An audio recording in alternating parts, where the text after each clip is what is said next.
বিসমিল্লাহির রহমানির রহিম। আসসালামু আলাইকুম প্রিয় দর্শক, আমি সুলতানা। আজকে রমজান স্পেশাল ইফতারের জন্য ছোলা রান্না করে দেখাবো, তবে আলু দিয়ে ছোলা রান্না করব। এখানে আমি ছোলা সিদ্ধ করে নিয়েছি, প্রায় 2-3 ঘন্টার মতো ছোলাটাকে ভিজিয়ে রেখে তারপর লবণ দিয়ে সিদ্ধ করে নিয়েছি। এরপর আমি এখানে এই ছোলাটাকে পরিষ্কার করে আবার ধুয়ে নিয়েছি।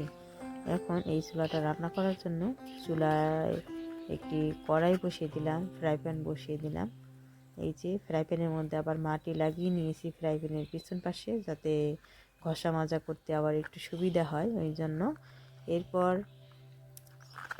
এই ফ্রাই প্যানের মধ্যে দিয়ে দিলাম রান্নার তেল দিয়ে দিচ্ছি ছোট ছোট করে টুকরো করে রাখা আলু।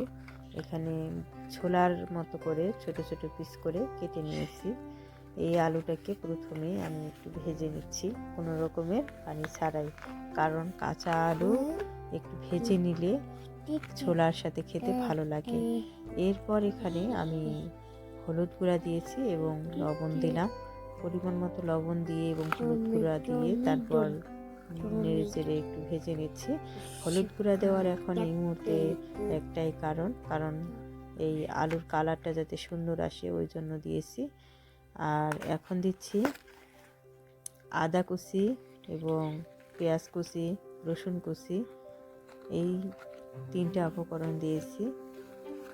আর দিচ্ছি রসুন কুচি, আদা, পেঁয়াজ, কাঁচামরিচ কুচি এবং রসুন কুচি দিয়ে তারপর নেড়ে চেড়ে নিচ্ছি, কারণ একটু পরপর নাড়তে হবে, তা না হলে কিন্তু পুড়ে যাবে।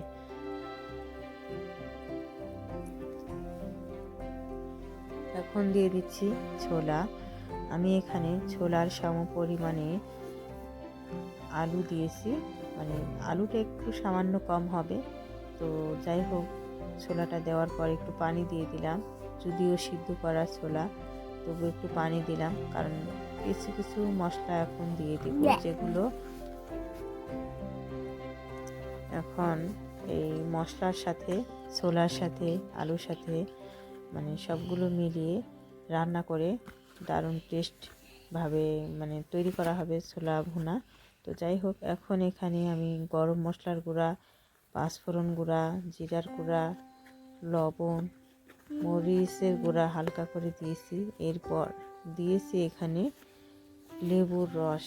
সবশেষে এই লেবুর রসটা দিলে এই ছোলাটা খেতে হবে দারুণ টেস্ট, আপনারা একবার ট্রাই করে দেখবেন। এখন এখানে দিচ্ছি ধনিয়া পাতা কুচি, ধনিয়া পাতা চাইলে আরও কুচি করে দিতে পারেন। এখানে আমি শুধু লেবুর রস দিয়েছি, আপনারা চাইলে তেঁতুলের টক দিতে পারেন। তেঁতুলের টক দিলে আরও খেতে ভালো লাগে, তো আমার হাতের কাছে ছিল না, যার কারণে শুধু আমি এখানে লেবুর রস অ্যাড করেছি।